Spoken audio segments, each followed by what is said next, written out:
Americans will be hosts to the world next year, and for a moment our enterprise will capture international attention. We have a chance to transform that moment into a new age of American leadership. Our country is renewing itself, finding strengths we'd abandoned and direction we'd lost. As individuals and as a people, we're regaining control of our lives. Next year at the Knoxville World's Fair, we have a chance to share this new confidence with each other and the world. Energy problems and potentials will be examined and proposed at a time when energy needs preoccupy the world. Talent and creativity will be tested. Nations will put forward their best ideas. People in Tennessee, across America, and around the world are already working very hard to make the Energy Expo in Knoxville a success. I've given them my full support, and I hope you will as well. It once was said, learning to use energy can be like finding the tools of the Titans in your hands. Tomorrow's leaders must know how to find that energy, use it, and conserve it. Vast opportunity and almost all possibilities lie just on the other side of knowledge. Next year in the Appalachian foothills, America has the chance to lead the search in the field of energy. Let us take the chance. Let us begin together the next step toward an age of American innovation and leadership.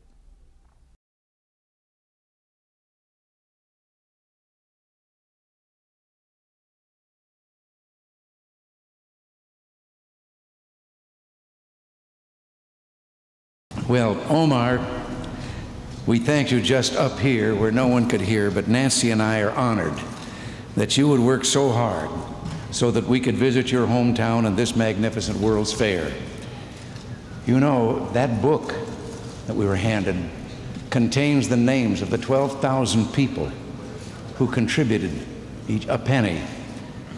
Now, it must have taken a long time to collect so many, and I understand that Omar said, a couple of times it kind of got uphill going, because he also asked for those signatures at the same time. Well, it must have taken a long time, and 12,000 people is a lot to have contributed to any effort. I'm glad that so many people wanted us here in Knoxville. I hope they weren't just trying to get us out of Washington.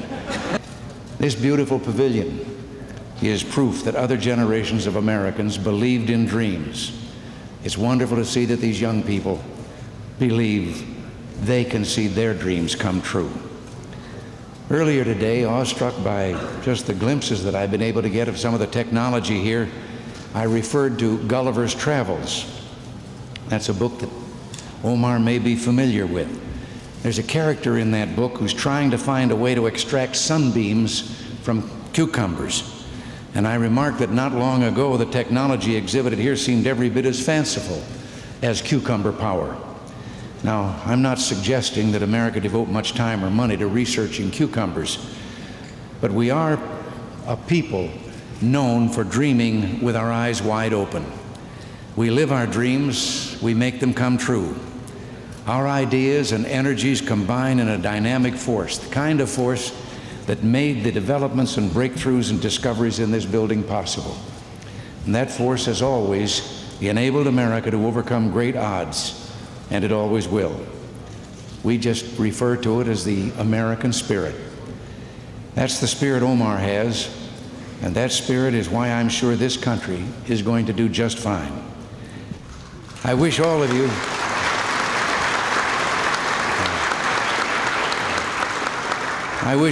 a good time, and hope that as you stroll around these grounds, you're as grateful and proud to be an American as I am, Nancy is. God bless you, and thank you all again very much. Knoxville World's Fair, 1982. To note the ambition of the city to host a world celebration would be remiss. Knoxville, a small city by any measurement in 1982, city population in 1979 was 181,534, metro of 482,544. Decided to host the world on one of their favorite topics, energy. Managed to pull off an engaging small expo that met expectations. The Philadelphia Inquirer noted prior to the opening day, What started off looking like a modest regional energy exposition has ballooned into a celebration that promises to be the biggest and most celebrant affair of its kind ever held in the Southeast. The Expo Authority predicted 11 million people would come. 11 million people came. They overcame the elites in New York who noted in a Wall Street Journal article, "What if you gave a World's Fair and nobody came?" Shut up. They did.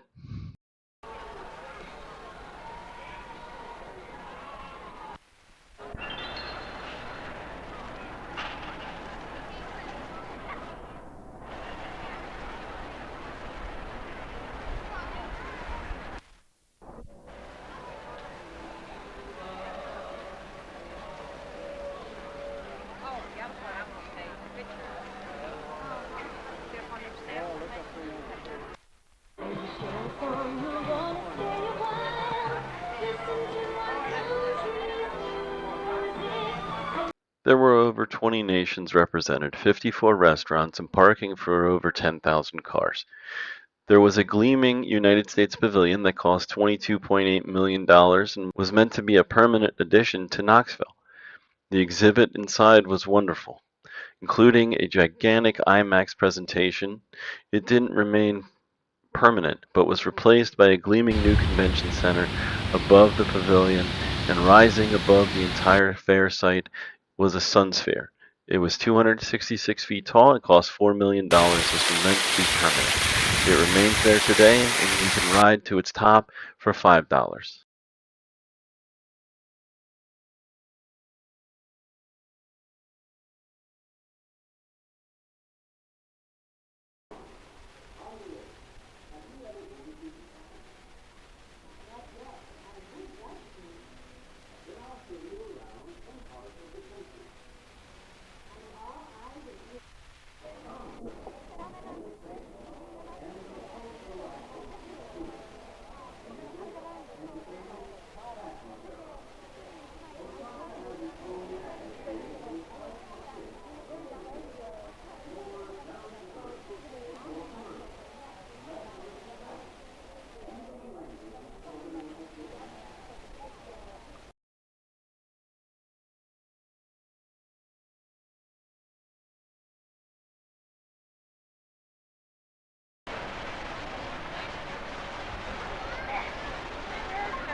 Well, now I ain't gonna throw this away.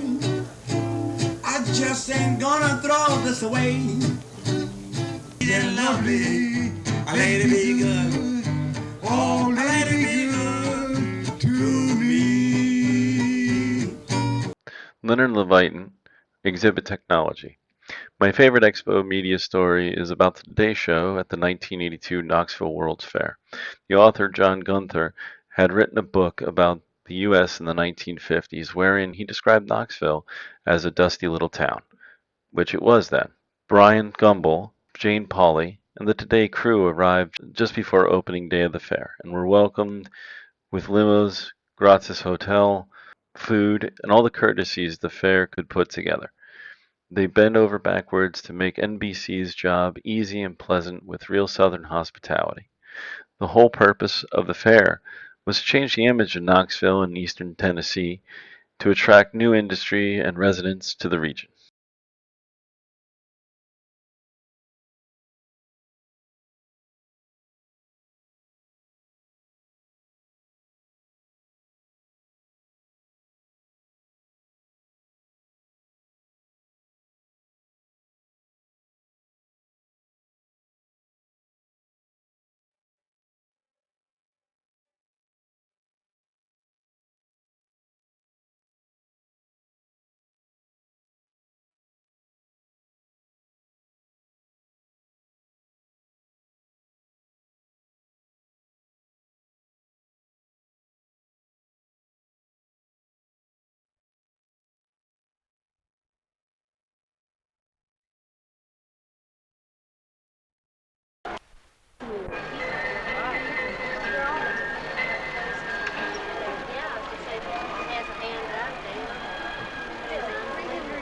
Gumbel and Polly did a good job, and everything was going well.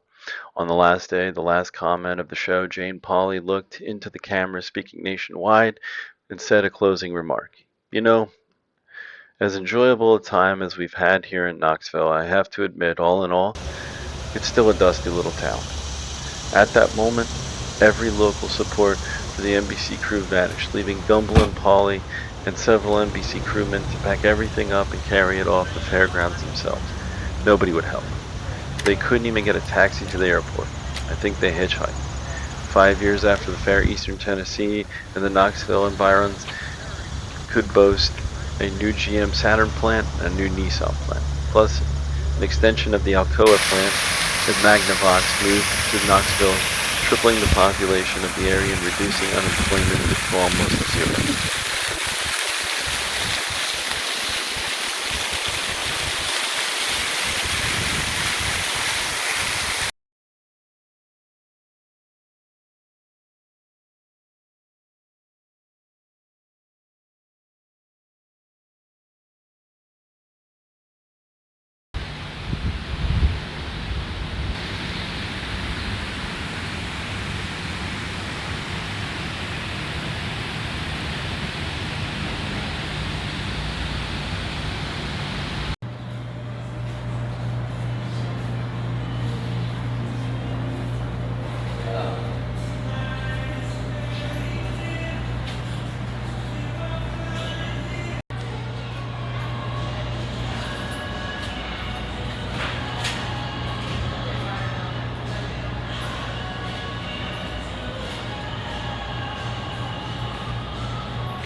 Thank you for watching our video.